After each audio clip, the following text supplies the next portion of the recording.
On this episode, brought to you by MaxEverMuscle.com, you're about to learn an amazing amount about cryptocurrency. Danny, yeah, I mean, your mind was blown this entire time. You're going to listen to this at least 3 times. I mean, there's so many nuggets in here that are helpful for the novice, including myself. So not novice at curls, but novice at crypto. Obviously. Yeah. Cole Susak. As you're going down, So if you listen to the podcast about what are NFTs, now you listen to this one, there's a lot of talk, probably a lot of things that you don't fully understand, but this is one of the episodes that you need to keep coming back to because things will make more sense as you learn. Trayvon? So I hope that people can get to a base level of knowledge on cryptocurrency like Danny, because my mom, after we did after we did the What Are NFTs episode, she texted me and she said, I think I somewhat understand it. She's like, I'm basically Danny. She's like, I understand it, but I don't understand. Shout out your mom. I love that. I haven't even met Trey's mom yet. It's so good. That's so good. Yeah, Jason's going to lay it down. We got the man from PAC Protocol here, so let's roll to the show. We are live, the Roundtable podcast. I'm your boy Corey G at Small Arms, Danny at Trey Speed, and the graphic gangster himself, Cole Susak. We have a special guest in the building, Jason Corle from PAC Protocol. What's up, dude? Listen, first off, thank you for supporting the I Want Abs contest.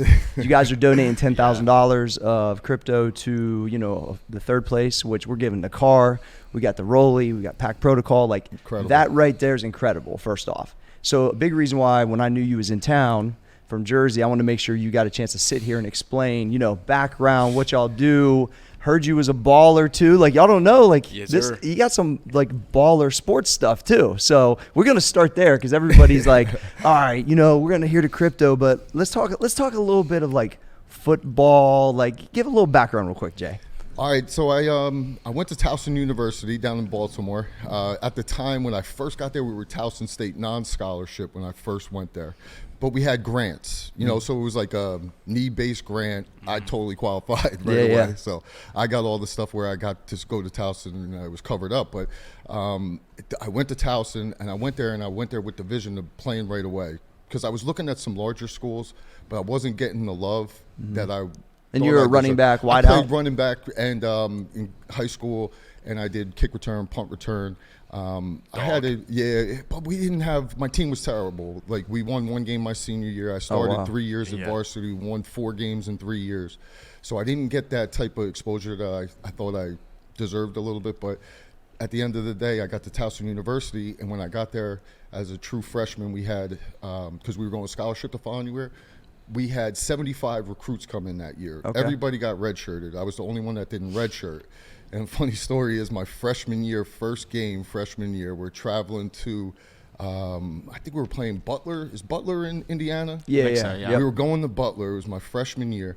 And I hated flying. I was like, oh, man, I'm definitely afraid Good thing of that's flying. still not a problem. Yeah, now I don't care. But then I was like, man, I hated flying. So the night before, I went out with a bunch of freshmen. I was the only one that was going to play. Everybody else was redshirt. And I went out, we partied. Long story short, bad night, fights, this, that. Missed the plane the next day, my freshman year, first game. Nobody called me. Nobody reached out to come again. Nothing. I learned a valuable lesson. Yeah, I bet so. Valuable lesson. Then I sat for 3 games. They put me on the bench. I didn't get much time. I wasn't playing. And then they broke my red shirt. And I had 7 games when they broke my red shirt. I think I had 800 yards or something like that in 7 games. Broke the freshman record. Broke the school record for longest run at the time. And then I broke that record a couple times After that, I broke the record a couple times. And then Towson was just really good for me because I got the opportunity to get out in front of people. Sure. Where I might not have got that opportunity at the bigger school, but I got in there early, and then when I got the chance, I just took the opportunity, and I ran. I never turned back from it. In my freshman year, I broke all the freshman rushing record, touchdowns, longest runs. I broke a lot of records my freshman year. I think I broke like 14, 15 records my freshman year, and then transitioned my sophomore year. And my sophomore year, I had a really big year. I led the conference in rushing and was second in receptions as a sophomore. Dog. That's what I'm saying. He's a fucking dog. Yeah. So, I mean, everybody like Subtle. here is like ex-athletes or weightlifters. So I think it's like, I like to hear background of what you had from an athletic standpoint, whether it's in the gym or here, because I think it sets a tone for like what you're about. You know what? It really gives you that drive and determination to be great. You don't. Yes. Nobody wants to just go out and be good when you're an athlete. You want to be the best. You know, yeah. You're out 100%. there. And when we were playing, I'm older. I'm 44. So when I was playing, I wanted to be in the paper, right? Yeah. I wanted to go. I remember when that was the thing. Yeah. I wanted to go pick that up, be on the front page. You know? Yeah. Baltimore Times down in Baltimore. I wanted to be on the front page every week. That was kind of like it's self-centered sometimes to say that, but at the end of the day, you know, you got to be ego-driven. You got to want. There's to a be fine something. line with confidence in that. I mean, I think that's evident. And that's kind of what drove me into like the crypto space. But football-wise was really good to me. My coaches treated me well. Back in the mid-'90s, it wasn't really a passing game like it is now. It was more downhill running. We ran a lot of zone, inside zone, outside zone, power running game, counters, things like that. And then after my freshman year, going into sophomore year, my offensive coordinator and my head coach went down to Florida State. Warwick Dunn was there. Mm-hmm. And they came back with a whole package for me. Yeah. So my sophomore year, we went into what was like a flex. 2 backs, 2 receivers in the gun, and 1 receiver on the backside. And I was always to the backside with the 1 receiver, and I ran all the combo routes on the backside, whether it was a poco or if it was a snake route or whatever the case was. I ran all those routes, and I always got matched up with a linebacker. Yep. And back then, linebackers 250 pounds. Yeah, they're not guarding it. Right? They're not built to run those offense. And like we played in Dayton here, and I'll never forget, we played in Dayton, and they had this linebacker. He was a great ball player. Can't remember his name off the top of my head. Great ball player. Big guy. Physical in between the tackles, everything else. We spread him out, and I was just able to go to work. And in space, you get that type of opportunity in space. Sure. You take advantage of it. You got 1 safety to beat. Once you get in open field, it's a wrap. So once you got to, did you finish your whole career at that school? Towson University, 4 years. Okay. 4-year starter. I ended up being the all-time reception leader in NCAA history for running backs. Shit. What'd you study there? Boom. I got my degree in history and education. Okay. I started off as a bio major, and when I was doing biology, I had to make a choice my junior year between high-level electives with labs in the afternoon during practice. Or switching, and it was easy for me. 100%. Because I was like, I was focused. I wanted to go to the league. Mm-hmm. That was always my thing. When I was little, I always wanted to go to the league. So I was focused on that more than I was focused on school. And then imagine that. Yeah. And you know how school is. Of course. We all know. Yeah. You ain't got to tell me, bro. You're in the program. You're in the program. Yeah. So I had credits in history. I jumped to history with education minor type of deal in the background. And did that for a couple years out of college. After I stopped playing ball, I was teaching. Did that for 3 years. I was down in Trenton. And did you get a chance to get in any camps or anything? I went to Buffalo. I played with the Bills. Yep. I went out there, and I had a nice run out there. I made it all the way through the end, towards into camp. Then I tore my hammy. I tore my hamstring. You know how that goes after that. You know. So but you got to experience it at the highest level, at least within camp, to know that, wait, hey, I got to this point. Yeah, when I got picked up that day on Sunday of the draft. So I had a choice between Buffalo and a couple other teams. My agent was Tony Agnon, EAS Sports at the time. He has like Michael Strahan. He had a bunch of guys from my school. We had Tony Vincent. We had Sean Landetta. A lot of people remember Sean Landetta. Yeah. He's a friend of mine. He's a Towson alum as well. Okay. So we had a connection. I mean, he had a long career. Dave Meggett as well. Yeah, Dave Meggett had a long career. That's kind of how I ended up at Towson, because I loved Meggett. I'm a big Giants fan. Meggett was a stud. He was a beast, and he got himself into some other stuff, but I'm going to leave that alone. But he was a really good guy too, and I learned a lot from those guys, and the education you get from them, and then being in that sphere. What it is when you're coming from nothing, or if you don't have that influence in your life to finally get into a spot like that and be able to build connections and relationships and things like that. That was kind of the special thing about everything, because now I look back and I still have good relationships. Yeah. So I think it sets the tone to know that you can get to a level, right? You're in the room. And then it's like, so then why? Then this is the way I always think about it. Then why can't I get in the next room of what I'm doing next with my career or life? So it's like, once you kind of break through that and it's possible, that's why part of the thing we talk about a lot is building confidence. And that's a confidence builder, because you're like, well, shit, I'm this guy that came from this school, da da da da. And I was in who knows if you don't tear it, do you end up playing? Do you not? Either way, you're in the room, so you believe it. And I think that's part of the building blocks of having like ultimate success. You don't get in the room immediately. No, you don't. The room takes some time. It does take time, and I got humbled real fast I'm because sure. I came from a 1AA school, yep. right, and I dominated. I don't say that bragging. I had a nice career there. But everybody's great in that one. Yeah, when you move up, you're treated differently, right? Yeah. So then when you go to the league and you're no longer that guy, meaning like you don't have that influence where like you're touching the ball 35, 40 times in a game, and the following week you're practicing 2 or 3 days, minimal moving around, real light shells, stuff like that. You're not doing much. In the league, you're right back at it. You're playing special teams. You're doing all these things. So it was a humbling experience when I got there. I had never been that guy in the sports world before, so it humbled me and it taught me a lot. Yeah, about being thorough, because I had always been better than the guys at the level I played. Not that I was better, I just had been given talent, and I was using my talent in a wise way. But when I got to the league, I learned I had to study harder. Yeah. I had to understand things better than the guy next to me because we were all super talented. Everybody was so good around Everybody's me. Great, bro. It's like you got these guys playing DN, they're running 4-4, right? Yeah. And I'm trying to beat this guy to the edge. Yeah. Well, I think it still applies to everything. Once you understand that's once again, it's whatever you do in your life, you just take that same approach. Yeah, and you take your time and you do all the little things. You make sure you dot your I's, cross your T's. That's the biggest thing, because that's preparation. And preparation I was always like really into prepping and doing it the right way. But when I got to the professional level, I learned there was a whole nother way that I wasn't even aware of how the level of commitment these guys had. It was really like you would come in, you'd see Doug Flutie there at the time. I remember when he's there. Peerless Price and Eric Mold. Some real pros. So they were there in the first thing before anybody else was even thinking about getting there, getting to rehab, getting back in, playing basketball, then going to practice, then getting to meetings, then back out to practice again.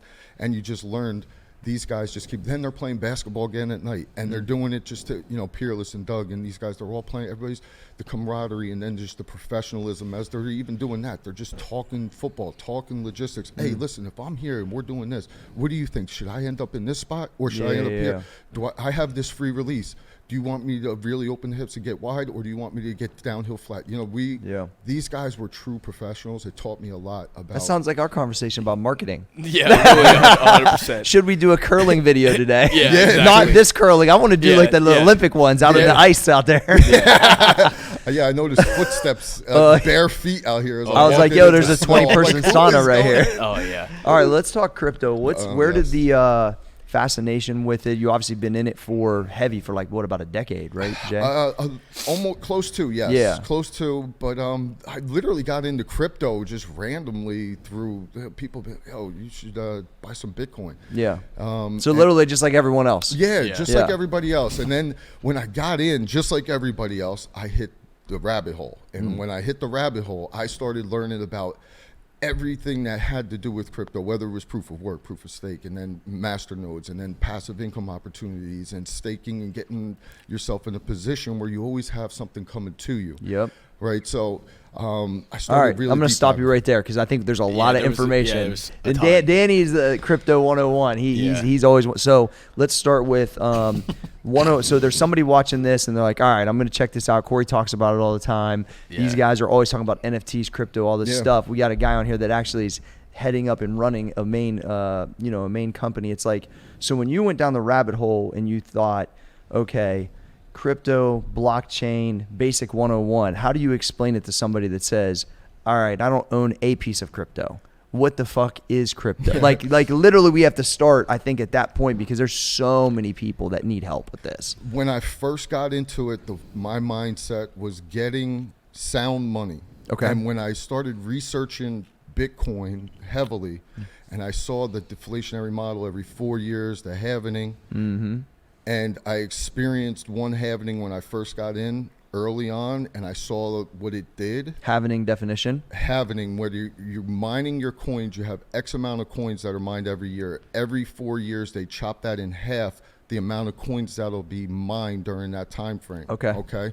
So that's what the halvening is. So it becomes this model where you have really high demand, but the actual minting of these coins is going down every 4 years. Every 4 years. Yep. So it creates. Is that across the board in all crypto, or just certain ones? No, it depends on the model. No, because it's not like that. Some just print to infinity. I got it. Just like the federal government. Yeah, so, like Dogecoin, basically. Yeah. I'm 44, so I was around during the crashes, and I was in the mortgage game. Oh, in 08? So when the mortgage game hit, I had my own company at the time. Got it. And I had started that. I was doing teaching. I was doing that in the summer, and then I had done so well. This is when CISAs, that means stated income, stated assets. Yeah. No documentation. I remember all that. Everything was an arm. Everybody got a house. Everybody got everything they wanted, and that's how the game was at the time. And I fell into that trap where I was involved. We were like going out buying homes. We were doing things like this, and then all of a sudden, because you could leverage so much shit then. Yeah, and everything fell out. That's a good lesson too. Yeah, and then you learn real fast that hey, this money isn't sound money. And when that happened to me, I guess it was probably 3-4 years after 08 where I started getting into crypto. Okay. And then that's when I started really like learning about it, and I said, wow, that really makes sense. Why would I buy this and put my money into this? They say it's not manipulated, but come on, let's be honest with the stock markets. Let's be honest with everybody here. We all know what's going on. Yeah, of course. So I'd rather have my money, and yes, is crypto volatile? Extremely volatile. Yeah. But at the end of the day, that volatility over time, coupled with the deflationary model, like we have at PAC as well, that really helps things out in that, listen, I have a real good opportunity for this value of this to go up. Yeah. Because there's less and less going out. Yeah. Cole, what do you want to add? I love it. I want to say I see a lot of pointing going over here. So just how anyone who's searching and wanting to learn about Bitcoin or crypto or anything like that, the more research you put in, you'll eventually come across some sort of concept like the deflationary model that will click it. Yeah. Everything will be like, that's what it is. For me, it was the gaming, the playing to earn. Yeah. Once I understood that concept of like, oh, the skins I'm getting, if those are an NFT, I can sell that for money and spend it instead of just spending $20. Now I can't trade it anymore. Yeah. Or every time I level up, now I'm getting a coin that I can then sell and earn money. That was the first concept. So the more research you do and the more time you put in, eventually you'll come across a concept that everything would go bam. That's what makes sense. And so with you obviously growing up being a gamer, that's where that kind of aligned for you. And then and then it kind of made sense whenever you started going into metaverses like Sandbox or Decentraland. They're buying these pieces of land essentially like kind of in a video game. Yep. What if I was playing Call of Duty and like the main trick shotting spot that when I grew up, like the high rise crane, I could buy that. Yeah. And it's like the most it's the most fucking valuable piece of land in that game that I own it. Yeah. And then I can sell that. That's a good way to explain it, though. That's how it all made sense to me, and I think anyone my age, if they listen to that, that's what it will probably make sense. It resonates for them. And the other thing that resonated for me was just the peer-to-peer aspect, being able to transact me and you, wallet to wallet. Yeah, you don't need a bank in between. Parties, no nothing in between. That's always really powerful as well. And for me, I was like, man, that's really cool. And then I really started diving in, and that kind of leads us into PAC, is where like we jumped into like different types of coins, where we started evolving into a masternode coin, and that's a whole nother ball game. But yeah, I definitely want to go down that route though. But keep going. But I was just going to say, and that's what led us to the data end of things. Okay.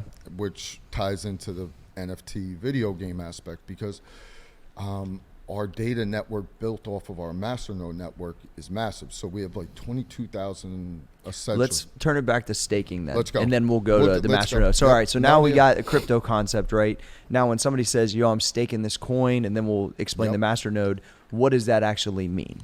Okay, so staking is I'm going to put some collateral towards I'm in my wallet. So for us at PAC-Safe, for instance, you would have, at PAC Protocol, you have PAC-Safe. You could go in, you could start staking coins. You need X amount of coins. You put them up as staking. And what that does is it allows you keep your wallet run 24/7. So it's a 24/7 I brought mine with me to show you. Yeah. I got my safe. And it runs that thing for you. And what happens is you get rewarded PAC for supporting the network. Yeah, which is your reward. Exactly. So proof of work, which is miners. So now you're buying mining rigs, you have video game cards, all this stuff, and you're mining, right? Proof of stake is totally opposite in energy consumption. Okay. So they're like polar opposites. POW, very, very wasteful. POS, very, very eco-friendly, right? On top of that, the blocks move quicker and more efficiently for us because proof of work, which is mining, they have what are called hash wars. Okay. So then you could go in as a small coin, right? Like a small cap coin, and somebody can go in and they can affect the hash rate of that network. So say the dude, this is yeah. All right, let me it's just so finish good. it. No, it's good. Like I'm following you, but we'll turn it back. So. But here, so all right. So with this is a good way to. I have explained a lot of how PAC operates. Right, you buy the coin. By the way, everybody in this room owns PAC. Beautiful. Yeah, so everybody has either a master node or every person sitting in here, We'll which is sure why you they're have all more. in here. Yeah. We'll Even make sure you small have arms. more. Even small arms. Small arms. Yeah. Everyone, all We'll these get you guys, more. everyone's got. So I forgot to say that out the gate, but I think that's important to know that everybody here already believes, right? Beautiful. And so here's the thing: so you buy the PAC coin and you stake it. Then that essentially ends up being the data network that you can store on. And so the easiest way to explain is right. Is that the proof of stake? Yeah. That is just running our blockchain. There you just go. like the miners run Bitcoin's blockchain, right? Ours is run on proof of stake. So the actual, you run it on your computer. Okay. So you're just running an active copy of the chain 24/7 on your computer. You're paying for your electricity on your computer. You run your Bitcoin mining rig 24/7. Sure. You're really running up the energy bill, really running it up. I've mined before in the past as well. And it really runs it up fast, so this is a much more eco-friendly, plus it helps run our blockchain smooth. So at the end of the day, it runs smoother times for us, so we don't have these big gaps. I was getting into hashing wars because what happens is if you have a 2-minute and 30-second block and somebody comes in and points a whole bunch of hash power mining rigs at that algo and they make the blocks go by in 10 seconds, there's something called gravity in the algorithm. Now this is a little deep, but gravity, what happens is it'll pull that block, the next block. It has to hit an average over an hour to make 2 minutes and 30 seconds. So if you start having 10-second blocks, you're going to start having huge 20-minute, 30-minute, 40-minute blocks, which you can't have that on the blockchain. Obviously, you got to be instant transactions, move quickly. So, but once it's staked and it becomes a node or a master node, am I following this? Then that's what you guys are able to use the master data storage. nodes are the next level. It's a second layer. Okay. They run an active live copy of the blockchain, but it's on a virtual private server that's doing it 24/7, right? Always running. And what happens is you get rewarded for being a part of the network. Now, our network does a multitude of things. It can really do endless amount of things, honestly, but I'm not even going to go that far right now. Yeah. What I'm going to just give us the 101. The 101 is this: instant transactions, Yep. 2 seconds or less. That's through the masternode network. So if I were to send you PAC right now from my phone to yours, it would transact in 2 seconds. You would be there, right? And then it confirms over time, but it's locked in. It's called chain lock. So when that goes across, the masternode layer locks in that transaction, so it can't be changed. It's immutable, right? So that's what it does. So it does instant transactions.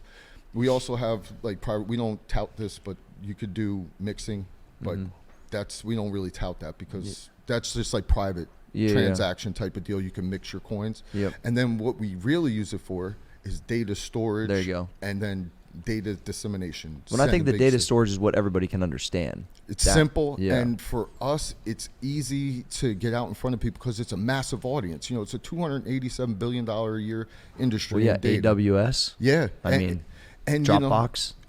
Exactly. So we take that master node network, right? You have to put a large amount of collateral, so you have a nice stake in the company, and not in the company, excuse me, in the blockchain. Yep. Okay. And you have your stake. It's 500,000 coins in our instance. You put that up as your collateral. You tie it all in with the virtual private server and the blockchain and everything. And what happens is it's running that chain. You're contributing to instant transactions, data storage on our network, and it provides decentralization. That's a big word. Yeah, explain. Cole's talked about How do you explain decentralization, Cole? Basically, instead of one person like having a huge stake in it, imagine if it was just us 5 and you had the biggest stake, and then all of a sudden you're like, I'm out, whatever, and then it fucks all of us up. With decentralized, it'd be like if everyone had a little bit of piece. That no one, if one person leaves, the whole system doesn't go down. Or really more than just that, like more like more like that, like you actually have complete like power over, and you can actually like publish what you actually like want to publish on it though. You have complete creative control when you're going to this aspect. Now, decentralization, the way I like to explain how this works, so in a centralized system, so if I'm taking my data file, I'm on Dropbox, I'm storing this video that we're doing right now on Dropbox. I go to Dropbox, I hit store, I'm storing my file. That file is going in as one file. Okay? That one file is going onto one server.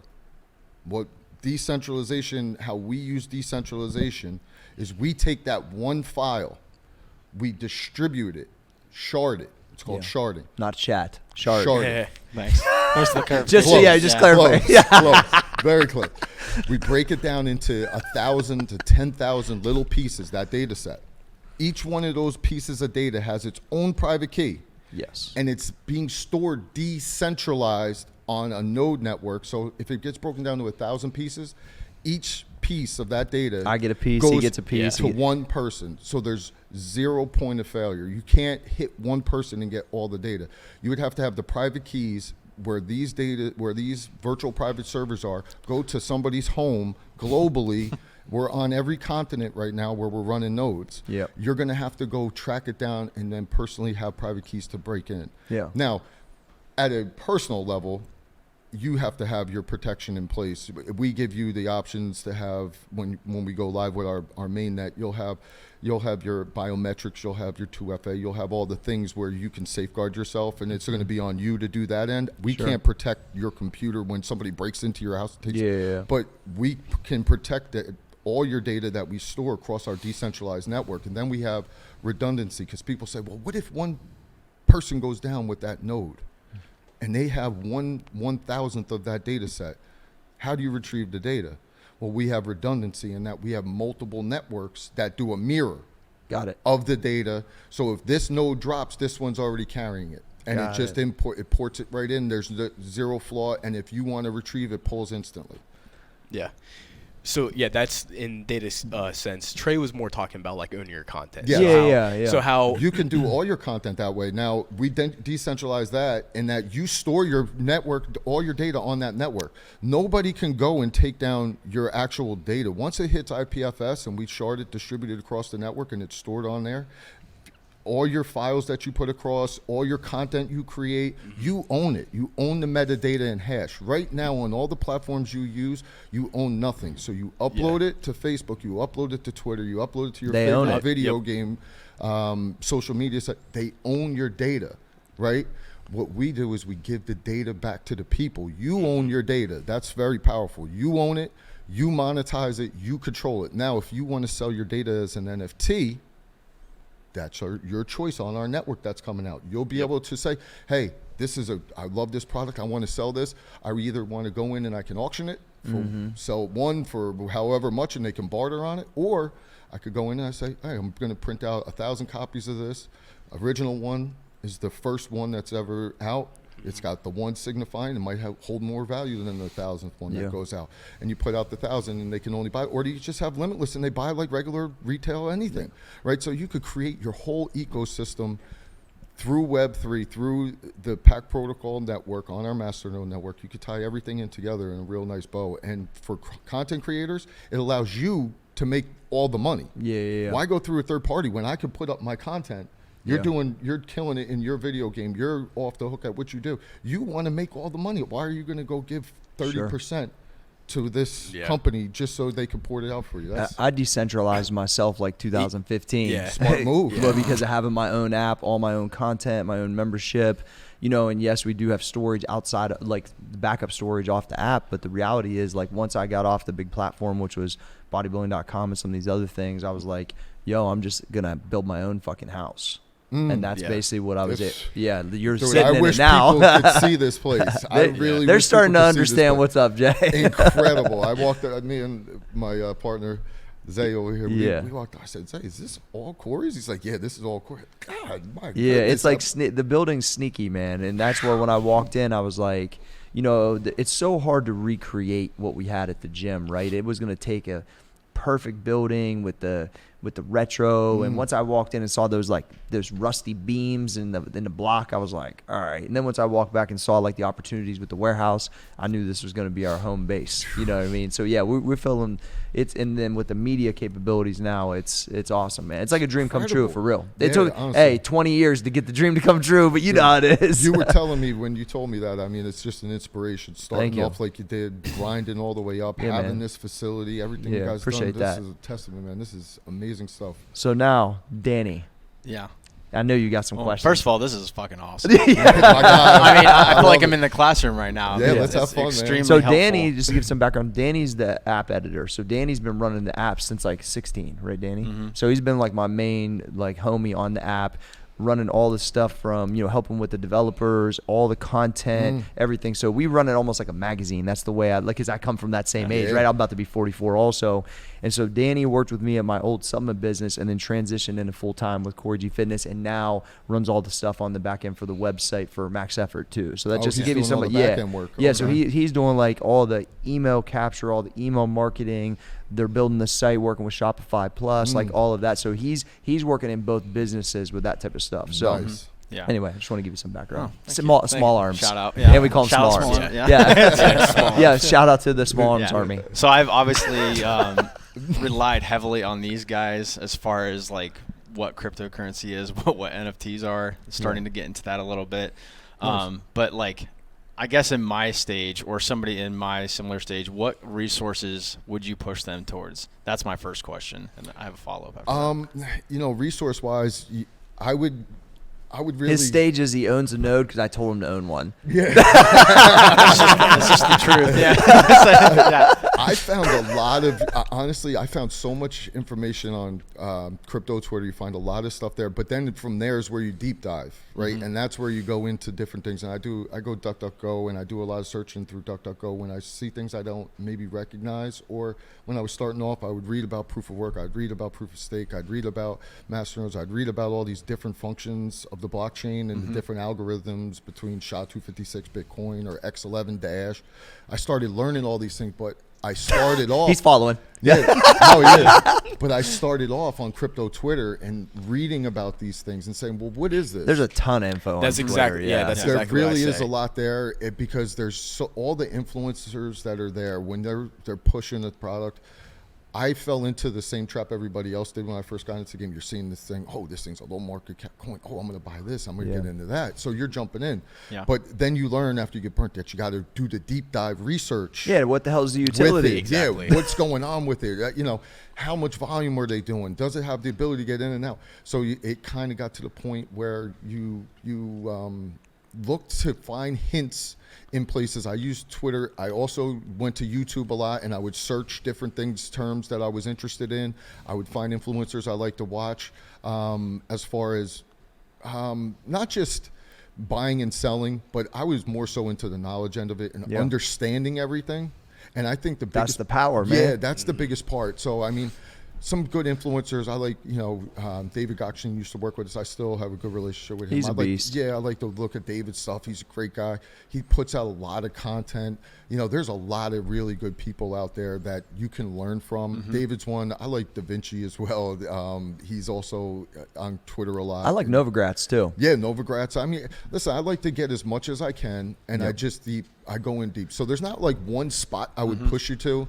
I would say, look, if I'm going to do research, I'm going to CoinMarketCap, I'm going to CoinMarketCap, and I'm going in and I'm finding out all the measurables on the coin. I'm going to learn everything I can about it, and then I'm going to click through to their website. What's a few of the things that you look for, Jason? Would it be like volume, maybe just like any other stock, essentially, right? Yeah, from an investing standpoint, yeah. And then see, it all depends what you're looking for. So some people like to look for like low market cap coins and just purchase and sit and wait 3-4 years, see what they can get out of it, which, you know, that works. I mean, I was buying Doge when it was really cheap. I know a lot of people that were buying Doge because people like to trade. See, what happens is once you start digging deep, you start learning. Like one thing I learned was not all coins trade the same, in that I could trade with Bitcoin and I'll get X amount of a coin when I'm buying with Bitcoin. But if I go and I buy with Dogecoin and I'm buying a low market cap coin that might be below a Satoshi, now I'm buying more coins and I'm getting more bang for my buck because it actually scales down. Well, as Bitcoin doesn't scale down, it stops at 1 Satoshi, right? You have different measurables, whereas you start to learn how to purchase what you should be using to buy. If I'm buying a small cap coin, I'm using a small cap coin such as a Doge, which really isn't small cap anymore. I shouldn't say small cap, I should say small number as far as the value, whereas 0.002, 0.001, you know, I would use that to trade with something that was $0.00001. Dollars. Well, a lot of people don't realize that, like to buy PAC, a lot of people utilize obviously BTC to buy PAC. You have to buy it with Bitcoin, right? Yes. There's not an actual cash. There's a USD pairing on. That's right. We have BitTrue, where you have USDT. BitTrue is what I use. Bitmart has USDT only. Okay. I'm not sure if Bitcoin went live, but I know we were working with them on that. Yeah. And then BitTrue is a pretty easy platform. That's what I use. BitTrue is the one I prefer too. I like BitTrue a lot. But, you know, as far as anything, as far as like, if I'm going in to buy something, I'm really deep diving in. Like I said, I go to CoinMarketCap. I start going into their websites. I go into their Discords. I start reading about what they're doing. I find out background on what they're up to. I like CoinMarketCap. Yeah, you could find everything you need right there on CoinMarketCap for a coin. And then once you start digging into it, then that's when you start hitting DuckDuckGo, putting in the search terms. Oh, I don't know what this means. Similar like if I'm reading some medical journal or something, right? That's basically what it sounds like. Right? I go in, I'm reading the medical journal. I'll see this crazy word, you know, because I get into all this stuff. I'm saying, what is this word? And I go in, I look up the word. And then I figure out what that word means. And then I put it into context. And that's how I do all my research. That's with my history background and stuff. Yeah, it makes sense. Just like you really deep dive, believe nothing, dig as far as you possibly can. Don't listen to anyone. Formulate your own ideas and strategies build that strategy based off of your research. That's the best advice I could give to anyone. Don't listen to a person. Go out and trust yourself. This space is all about trusting yourself and putting the work in. If you don't put the work in, you're going to get burnt. Just like in anything else, just like in here, if you don't come in here every day and break your back in that gym, right, you're not going out and performing at the highest level that you could possibly perform, right? Same thing applies here. So at what point though during that research, because you've been in the game, you said like roughly 10 years, right? A little under that, like 9 years. Yeah. Okay. So throughout your research, you probably had the starting point where you probably didn't know exactly where it was going to go. And then like as you uncovered rock after rock, and then you started to see like maybe an opportunity or potential to like go into business for yourself. So where was that point, or was there like a pivotal point for you? Like I said, when I started getting into the deep dive, and I was getting into the Discord chats, and when you go to Discord, you got the whole community in there. So you have all these people in there, and there's typically developers in there. You have the founders in there. You have team members in there. Everybody's in there communicating with each other. So you get in there, and when I first got in, the way I got into PAC was I was deep diving, and I really liked the product in that back then they were trying to do, instant transactions. They had a big thing back then was the mobile wallet. Back in 2017, like you came out with a mobile wallet. It was like, oh, they came out with a mobile wallet. You know, everybody was. So we were doing those type of things. It was a cool project to be involved in. It was really, really. It was 0.0. I think it was 7 or 6 zeros and a 1. At the time, and it was literally one of the lowest rated coins on CoinMarketCap for capitulation, the total market cap. It was the lowest. I think it was like 4 at the time. You're literally at the bottom. And I bought a few coins at the time in that area, just throwing some money on it. I was on Cryptopia at the time. This is before that crashed and took down the whole thing. But we were on Cryptopia, and I was buying these small cap coins. And I was like, oh, this is a cool one. And I got into PAC because it was a community coin at the time. PAC was the People's Alternative Choice coin at the time. That's not what it stands for now. Okay.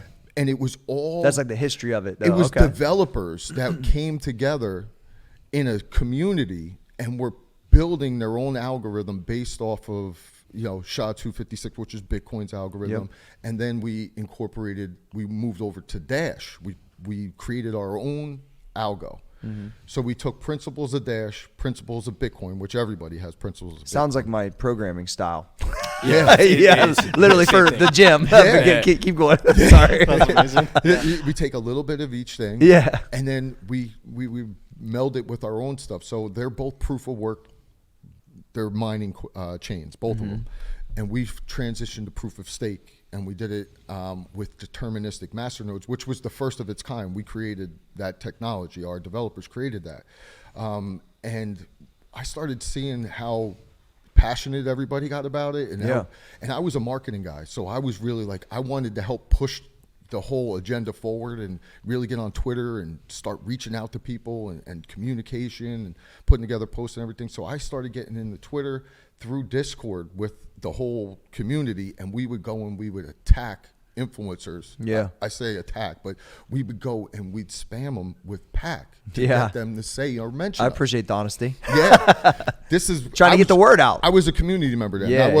I wasn't a part of the team then. I was just a community member. This is how I got into it. Sure. So we were all out chilling together, working together, trying to push our product. We believed in our project. We believed in the people behind it, because we created a masternode network, and when we created our network, you have a DAO where you can vote to say, I want to do a community charity project, and I want to do X, Y, and Z. I need this much, and the masternode community votes. Yes, I want to have this done. But we created a whole platform where it's right in the wallet, and it has all the DAO props right there in there. So you click yes or no. Got it. The way it works currently with every other one is, you have to go to the back end, go into the console, the debug log. You got to go in, put in the commands, and then run it through to pass your vote. Got it. Right? So it's tech savvy stuff. For a layman, it's impossible. My first masternode setting up the way that we set up now is simple. You have 4 or 5 clicks and you're done. Sure. The way we used to do it was, you had to go in, you had to get the debug log, open it up, you get the console, you get the virtual private server. You'd go in, you'd copy paste all the commands, you'd go in, you'd get everything to start communicating. Take 35, 40 minutes. My first node took me over an hour and a half to get set up, and it was a nightmare the whole way through. I was a total layman, and I had no idea what I was doing.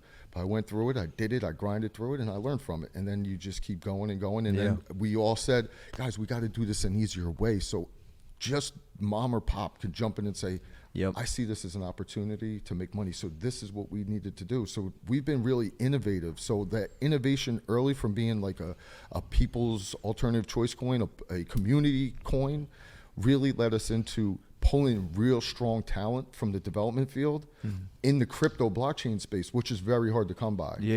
And we've got 7, 8 top-notch developers that work through our company that we all linked up as community members. That's cool. And when the last founding team was ready, they were jumping ship. They no longer wanted a part of it. They wanted to get out. We said, we're going to take this over. They were having an issue with their algorithm that they had created. We had this whole development team. We said, we want to take over the coin. We'll take the coin over, and we'll bring in our whole development team.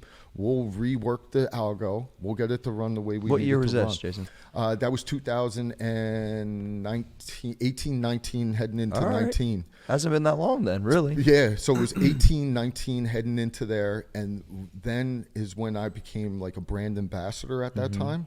And then myself and the other 2 founders, we just started really clicking and working together. We had the same passions, everybody aligned, and we really got to building as a unit, which we lacked before. So like a real team. We brought the team in, and we did it through, realistically, we all said, you know what, it's time to focus in on this project and take it to a different level, whereas we can start to influence the legacy network. I say it all the time, people bust my chops. Oh, legacy network. Jason always says, I say legacy network because the legacy network is what we use every day on all these applications, right?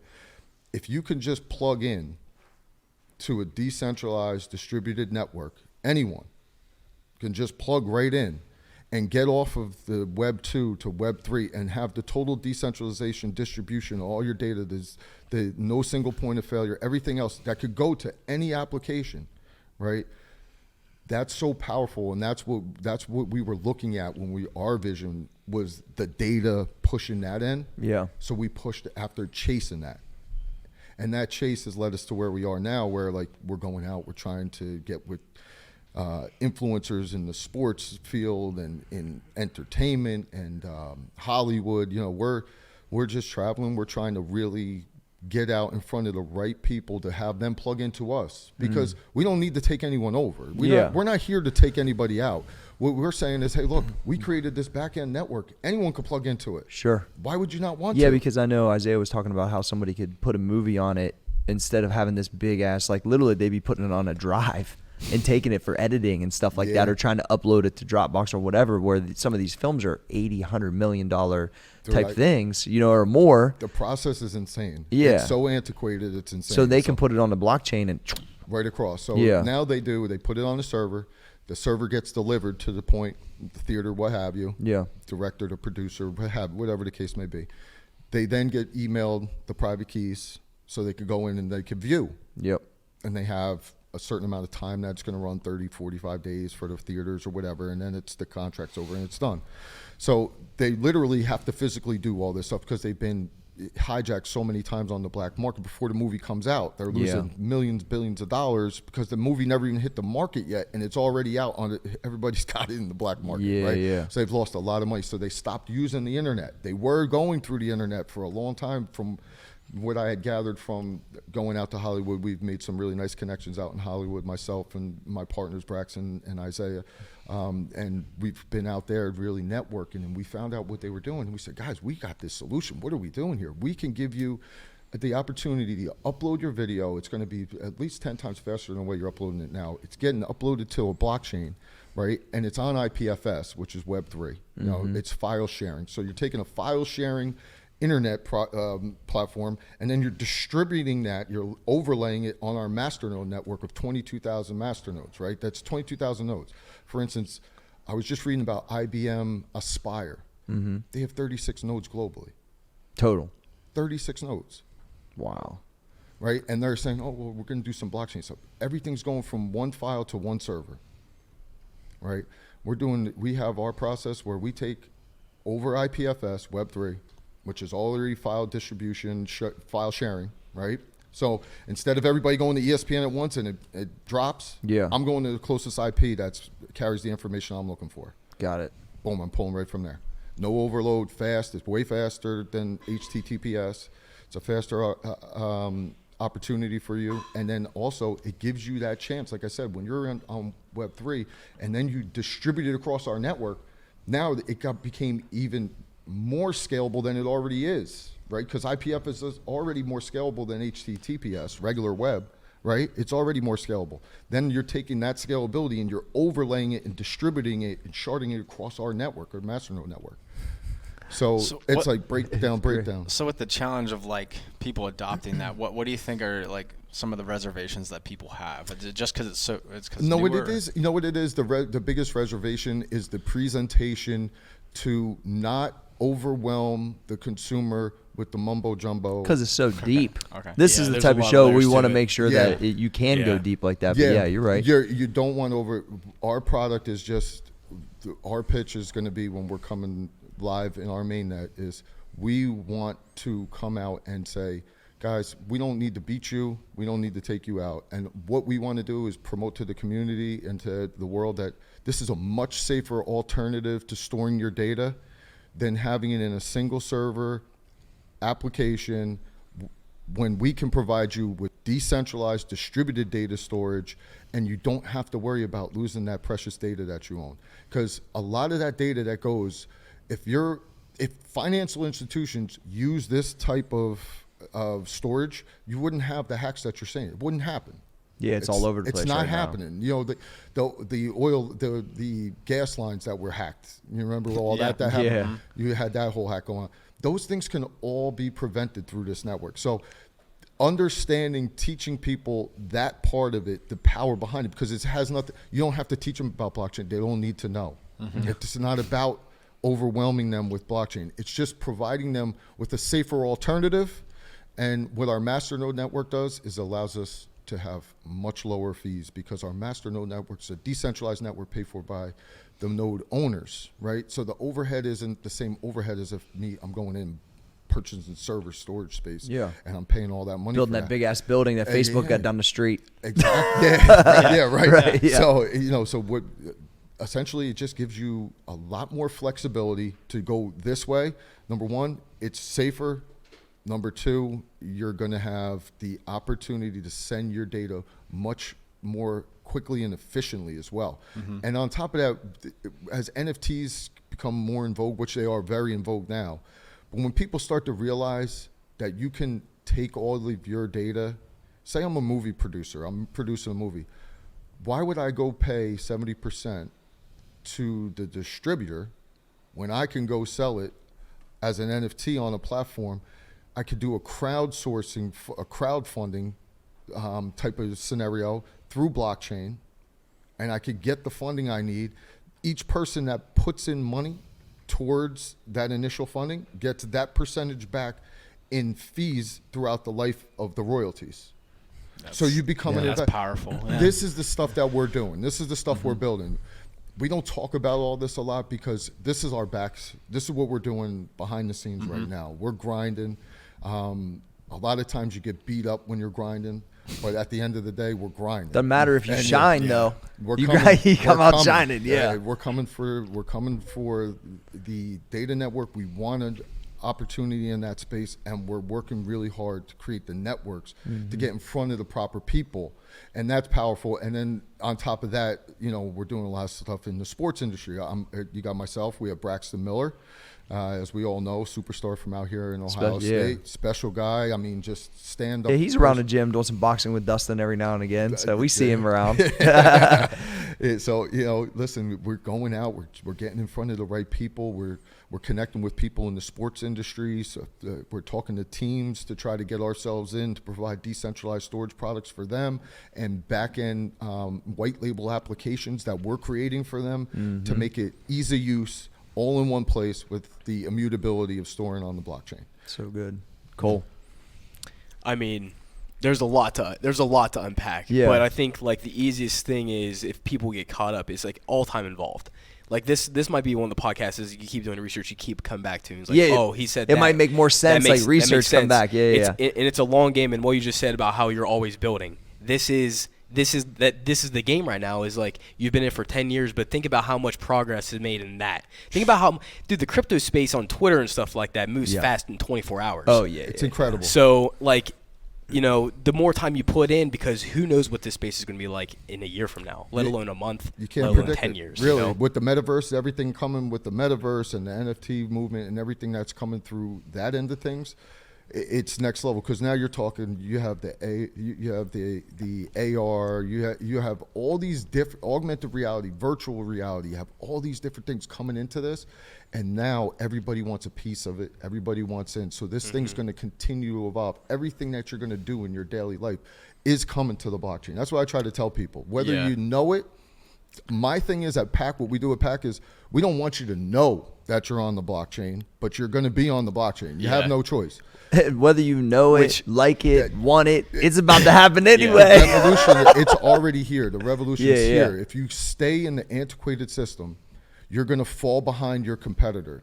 The first person to market with the products that we're going to provide, the first people to market are going to really, really reap the benefits of being the pioneers that took the chance to jump out on Web3, to jump out with decentralization, to jump out of the distribution. That's us. So we're working some really big time opportunities. We have some NDAs that I can't tell you the company, but we're working with some top-notch companies right now, providing the back-end integration for blockchain.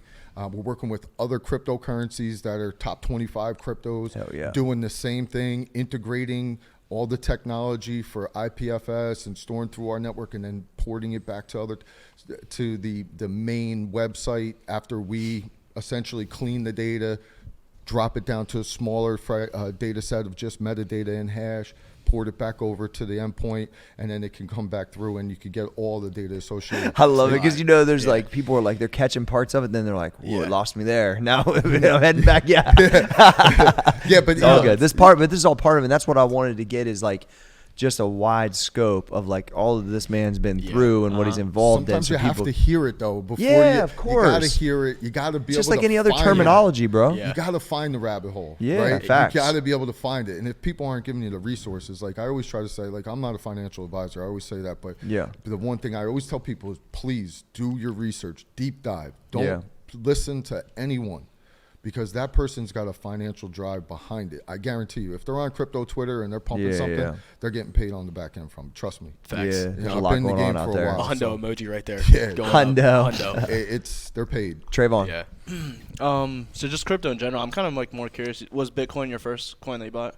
Litecoin, was the first one I bought. So I'm curious, like the first time you bought cryptocurrency, you said you've been in crypto for like 9 years or so. So just from like the standpoint of like how the game's changed, like the first time you bought crypto, was it sketchy? Were you like, what the fuck am I doing? Like, it was hard to buy crypto back then. Yeah, and then like storing it, then you were like, what the fuck do I do with it? No, now? I had it on exchange. Okay. And as time kept moving, I started coming off. I understood the power of not your keys, not your crypto, and I was like, "Whoa, all right, that makes sense." And then when Cryptopia went down, Cryptopia was our big exchange at PAC before Cryptopia dropped. This was 18. Yeah, like the whole exchange crashed. Yeah. Now the funny story is, PAC went parabolic at the time, which means it went straight up like this, and I'm talking from point with like 6 zeros all the way to point with 2 zeros, and 3 zeros. It went crazy, and all real fast. It went through some. There was some guy on JR's Garage or something like that was pumping it, and it went crazy. It went nuts. It literally broke Cryptopia's exchange. I still stand by that because what happened was, it went so high so fast, they took off the Doge pairing. The Doge pairing was the only way you could buy PAC. Oh, you guys used to have a Doge pairing. We had a Doge pairing. Interesting. It was the only way. You needed the micro. Yeah. Doge was a micro coin then. It was 0.000 at the time. I think it was 3 zeros. I think I was sitting on 3 zeros and a 1 or a 2 at the time. I sold my Doge at like, I think 47 cents and 72 cents or something like that. I've had Doge for a long time. Yeah, I bet. But the thing was, I used Doge as a means to get other small cap coins. So back then I was buying like some really terrible. I'm not even going to say the coins because I don't want to hate on anybody. Yeah. But back then I wasn't being real smart, and I was buying all sorts of nonsense. Right? Yeah. And when you do that on Cryptopia, you don't have a wallet to move it to, right? Oh, so it was all staying on the exchange. Went down. Everything went down. I lost a bunch of like little nonsense coins. Now I look back at it, they've lost value from when I went down. So whatever. I have never gone back to crypto to say, oh. That's why a wallet's so important. But you learn valuable lessons when you get burnt like that. So I left my money on the exchange up front, and that's something I learned right away is don't leave your money on the exchange. You leave your money on the exchange, something happens to that exchange, your money's gone. So up to then, you didn't have a crypto wallet though? I had no crypto wallet. Okay. And what I started doing, what I still do now, is when I had all sorts of iPhones and stuff like that, so I would take my old phones and I would just use that as cold storage. What that means is it's not linked to anything. I would take whatever app I would want to go and use at the time, and I would just download the app and I would store it on there. And if they had mobile wallets, I usually stored it on the mobile wallet. Like I said, I would link it, store it, send the coins, offline it back into the safe. So early in your career, as you're like going into it, it's like, and people are asking you, this is my favorite thing because people have no fucking clue what I do half the time either. But it's like when you're trying to explain this to an in-law or an aunt, right? You're like, well, they call me crazy, man. I've been crazy for so many years. Right, it's just normal now. Yeah, it just is what it is. Right? You're detached from the normal system. I'm no longer in that traditional system that I had always been in, where I'm 9 to 5 grinding at a traditional job, working for somebody else, I'm totally decoupled from the system now, and it feels good to be decoupled. Sure. People say, oh, well, Jay, you're crazy now.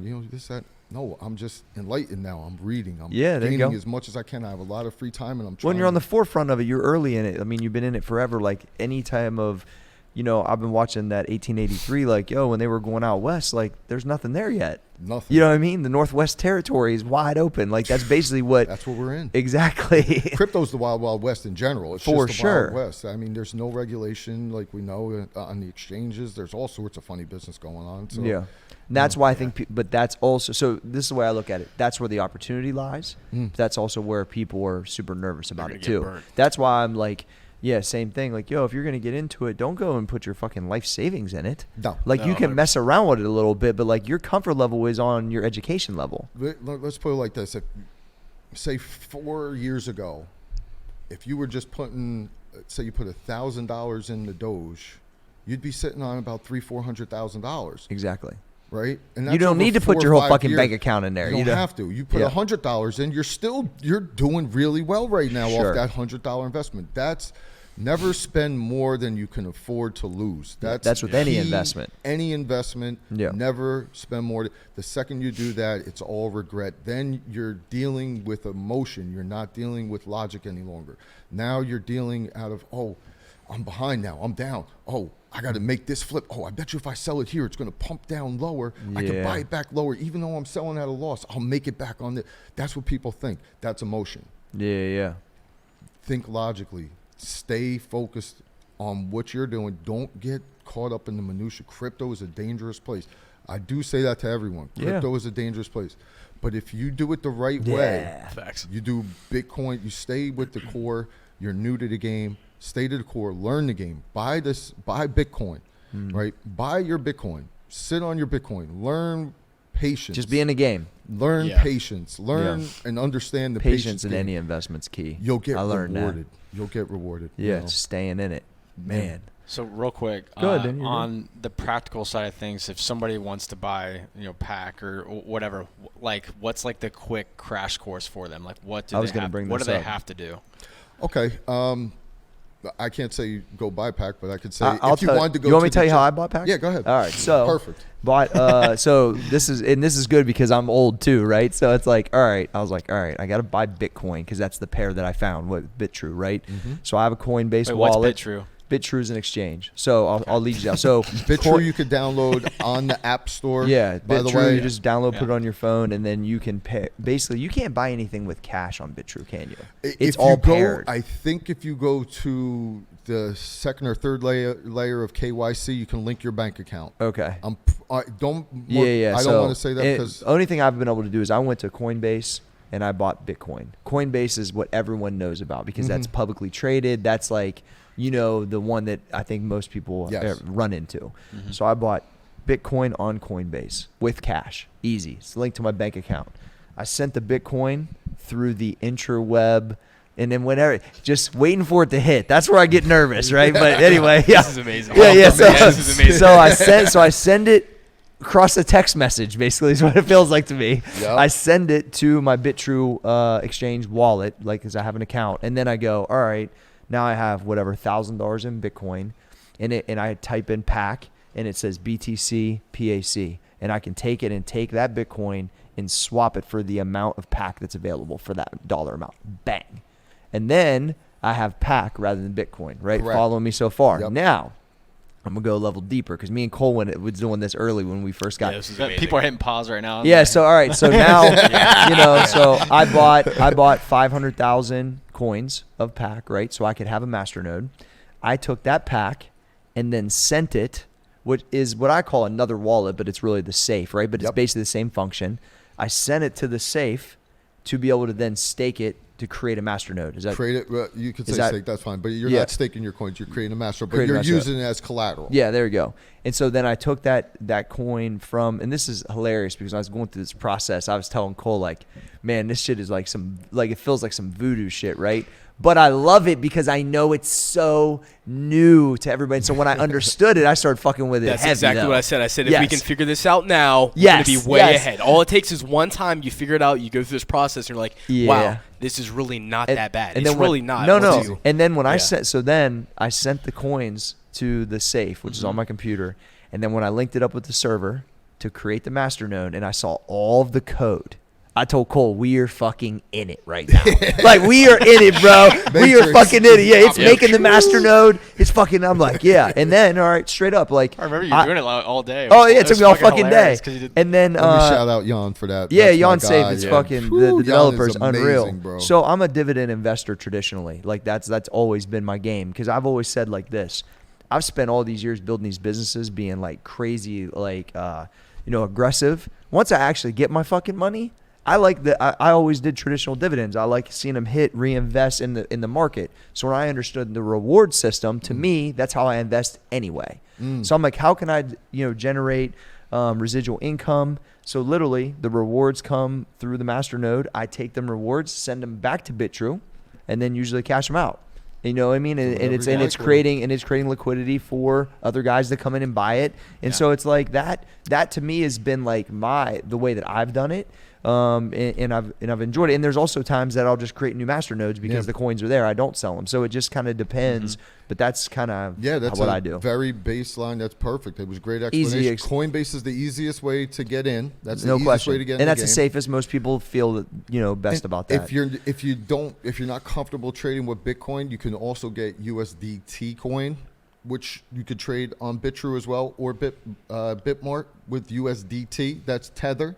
Okay, that's the Tether. Most people know it by Tether. Okay, it's tethered to the U.S. dollar's value. Yeah, right? That's right. So you can basically switch shift it money over to that. Yeah, it's like you're buying with cash now when you go to BitTrue. So for you're working with dollars and cents instead of satoshis. Yeah, because that's the thing is, because I've bought Bitcoin before and it's went up or down in the process. In the process, it happens of shifting it over. Yeah, and so then you're like, well, shit, I thought I was going to get $1,200 and now I got $900, so, or maybe I got $1,600. So vice versa. Yeah, correct. It just kind of depends. So you can actually go to Coinbase. You could buy the USDT there if you're more comfortable using USDT. Then you can send that over to the exchange. Yep. Right, and then you're dealing with dollars and cents now from your perspective, instead of, like I said, Satoshi, which is a little tougher to figure out.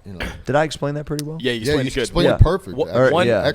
I'm impressed with myself. One big thing that I think needs to be said in this process, because I think you already had a wallet set up, or I don't know if you set up on PAC, if you have to make a seed phrase. No one ever protect that with your life. Yes. Seed phrase goes into what I always say too, like on Jan's safe, you're going to get your wallet.dat and your data.dat. Now that's technical nonsense, but what that means is this: that's where your private keys are stored. Yeah. So you go in, you take your USB, you plug in. I do this multiple times a week. If you have master nodes and they're generating income, you want to make sure you have the most active copy of your wallet. Yeah, I need to do that. So you upload it, you store it on there. You always have it backed up. I have probably 20 backups. Yeah. I'm a little crazy with it. But when you own this stuff, you're your own bank. Yeah. Nobody's doing it for you. Nobody's safeguarding your. I got an OG safety deposit box, bro. The way to go. I do safety deposit box. I got people. The people at the bank is like, what the fuck is this dude got on this drive? It's going to be more common. I'm telling you. Eventually, it's going to be you. Yeah. Everyone listening. But that's a really good point.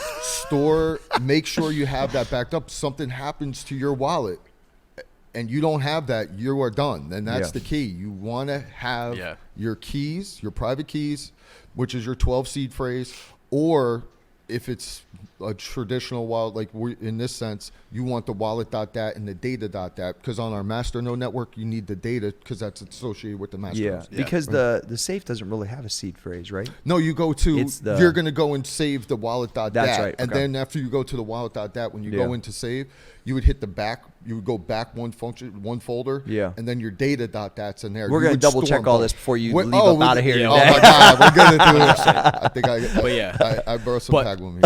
Understanding that if you're starting out, understanding that base level security of like, I'm going to make a MetaMask wallet or whatever, they give you a seed phrase, that is super important. You don't want to use that. You do not want to, and this is where you need to be really precautious about what you link your MetaMask to, who you're following, like what understanding that agenda, because they could simply easy like, oh yeah, you can come buy whatever it is from me. You link that MetaMask wallet. Maybe they're a shitty fucking person. Maybe someone hacks into them and they take that. You always want to be extra level of awareness of what's going on. Dude, that's an extremely valuable point you just brought up, because that's what really the newcomers, that's what they don't have knowledge on, and that's an extremely important point, because you really need to safeguard yourself. You're your own. You're the emperor of your domain. Yeah, you're your own bank, literally. And that's I see a lot of hackers or dudes on there be like, yo, if you had problems with this, put it in this spreadsheet. Put your I'm like, that's like, I block all them dudes all the time on Twitter. I'm like, that's the fucking, you're falling for that. You're fucked. You never give anybody anything with your wild access. Zero, nothing. If they're like, oh, let me link to your computer, I could. No, you do nothing. You give them nothing. Nobody ever touches your seed phrase. Second you give out your seed phrase, it's over. They've got you. You're done. They 100%. Upload the wallet. They plug in the seed phrase. Now everything you had in your wallet is on their wallet. It's done. So wow, this was a lot of great information. Yeah, this is one, like, if you're new to this space, you go down the rabbit hole. This just because we did a podcast on what are NFTs, and after we done it, I was like, anyone who listens to that, it's all about hearing the talk, getting in the conversation, and you hear this term, you might not understand this one, but now I'm gonna go search that, and you keep coming back to it. It's just constantly hearing that. You're gonna learn so much. No, it's great amazing. Point, Excellent point. Jason, excellent thanks point. for spending time with us today, man. Dude, it's been a pleasure, man. Yeah, this is really cool to be here, bro. I've been a long time coming, man. So glad I got out here at Ohio City, man. Yeah, once again, we appreciate you supporting the I Want Abs contest. Like, a lot of people are seeing it, and now they'll have a chance to like really dive deep and say, all right, what are these guys really about? So that's why I didn't want to do this over the internet. I wanted to make sure it was here live so we could get a chance to chop it up. Hell yeah, of course. You guys good? Yeah, man. All right, I'm your boy Corey G at Small Arms, Danny at Trey Speed, and the graphic gangster himself, Cole Susak. We are the Roundtable, brought to you by MaxEffortMuscle.com. Jason, appreciate you. We are out.